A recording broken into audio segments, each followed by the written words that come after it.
Corey, gentlemen.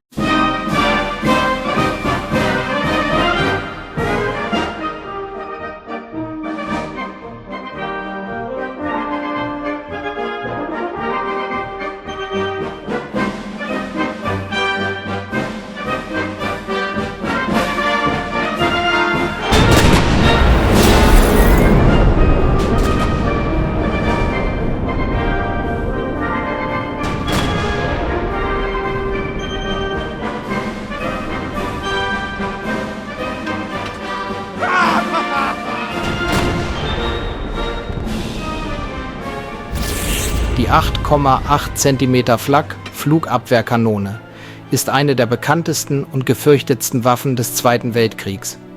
Ursprünglich als Flugabwehrgeschütz konzipiert, erwies sie sich als äußerst vielseitig und effektiv in verschiedenen Rollen, insbesondere als Panzerabwehrwaffe.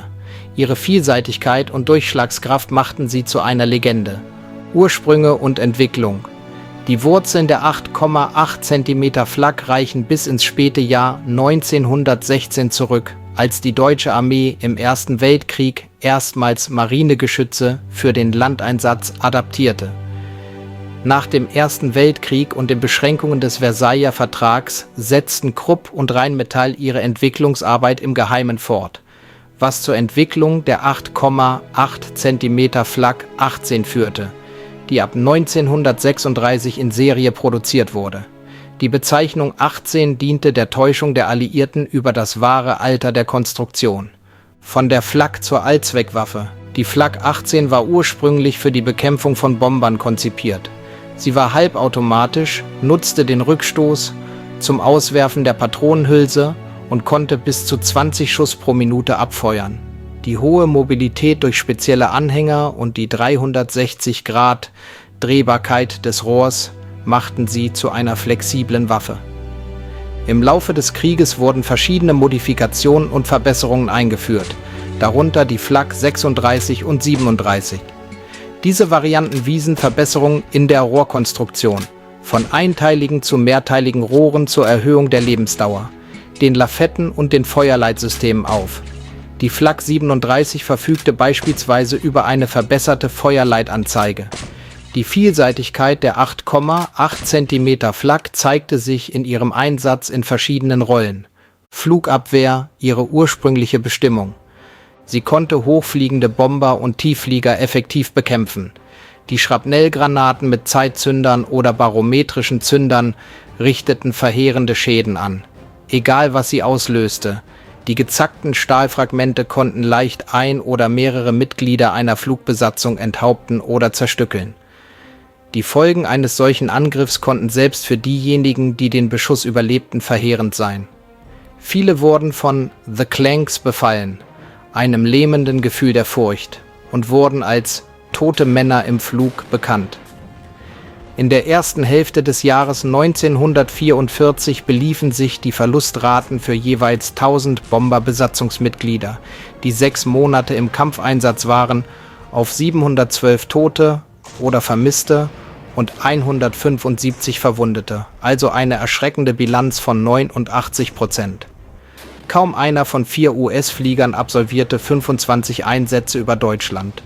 Und dieses Mindestkontingent wurde nach der Befreiung Frankreichs und Belgiens auf 30 bzw. 35 Einsätze erhöht. Panzerabwehr.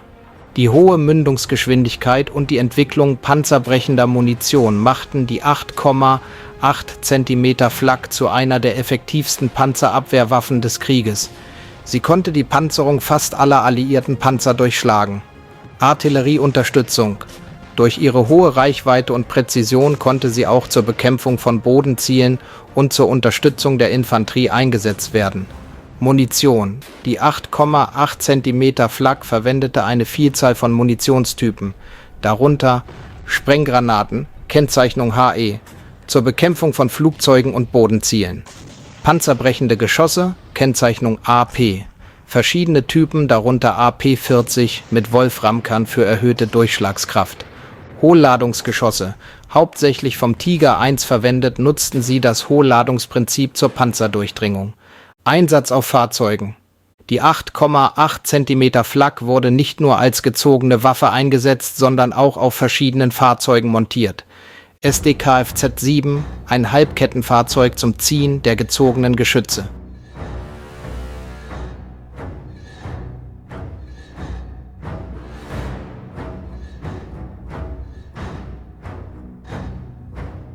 Tiger I.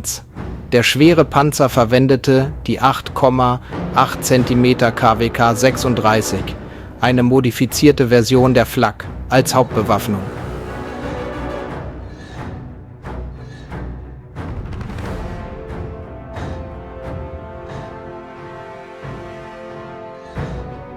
Dieser Panzerjäger, der gleichzeitig mit der Panzerhaubitze Hummel entwickelt worden war, wurde 1943 als Hornisse in Dienst gestellt. Im Februar 1944 untersagte Hitler jedoch die Nutzung dieses Namens, da er ihn unpassend für ein solches Kampffahrzeug fand und er Verwechslung mit der Panzerhaubitze Hummel vorbeugen wollte. Daraufhin wurde es in Nashorn umbenannt. Der Ferdinand Elefant war ein schwerer Jagdpanzer, benannt nach Ferdinand Porsche. Er basierte auf dem Fahrgestell des Porsche Tiger-Prototyps VK 4501P, der nicht in Serie ging. Bewaffnung 8,8 cm Panzerabwehrkanone. Der Name wurde auf Hitlers persönlichen Wunsch im November 1943 in Elefant geändert. Jagdpanther. Der schwere Panzerjäger Panther mit 8,8 cm Panzerabwehrkanone auf Fahrgestell, später Jagdpanther, war ein ab Mitte des Zweiten Weltkrieges auf Basis des Panzerkampfwagens 5 entwickelter und ab 1944 von der deutschen Wehrmacht eingesetzter Jagdpanzer. Die Auslieferung von in Serie produzierten Jagdpanthern begann im Januar 1944 bei der MIAG in Braunschweig. Es gab Versuche mit Flakgeschützen auf Eisenbahnwaggons, diese führten aber nicht zu einer Serienproduktion oder einem breiten Einsatz. Die Notwendigkeit, schnell die Position wechseln zu können, und die Flexibilität im Gelände waren mit einer festen Installation auf einem Zug nur schwer zu vereinbaren. Siebelfähren. Einige Siebelfähren wurden mit der 8,8 cm ausgerüstet. Diese Versionen wurden als Kampffähren bezeichnet und dienten primär der Flugabwehr, konnten aber auch gegen See- und Landziele eingesetzt werden. Auf einer Siebelfähre montiert, bot sie eine mobile und flexible Flakplattform, die in Küstennähe und auf Flüssen eingesetzt werden konnte. Der Königstiger. Der Königstiger war mit der noch leistungsstärkeren 8,8 cm KWK 43 L71 bewaffnet. Diese Kanone hatte ein längeres Rohr und eine höhere Mündungsgeschwindigkeit, was ihre Durchschlagskraft im Vergleich zur KWK 36 weiter erhöhte. Die KWK 43 konnte selbst die schwerste alliierte Panzerung auf große Entfernung durchschlagen. Die 8,8 cm Flak war mehr als nur eine Waffe. Sie war ein Symbol für deutsche Ingenieurskunst und Anpassungsfähigkeit. Ihre Vielseitigkeit und Effektivität in verschiedenen Rollen trugen maßgeblich zu ihrem legendären Ruf bei und machten sie zu einer der bekanntesten Waffen des Zweiten Weltkriegs. Sie beeinflusste die Entwicklung von Artillerie- und Panzerabwehrwaffen nachhaltig. Jetzt kommt das Wichtigste: sofort Kanal kostenlos abonnieren und einen Daumen hoch dalassen. Wir sehen uns im nächsten Video.